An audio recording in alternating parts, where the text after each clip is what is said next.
toughest job we do. That's the old drunk there. This is a double door. It's 40 years old, this door. As you see, we put all the new equipment on it. There it is, there's the springs and the arms and everything. Okay?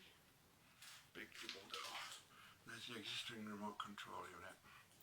And you join us at a moment, because right now, we're going to hit the button for the first time. Fingers are crossed.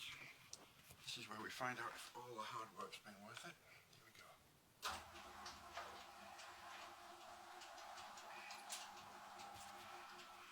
Trembling with excitement, I think.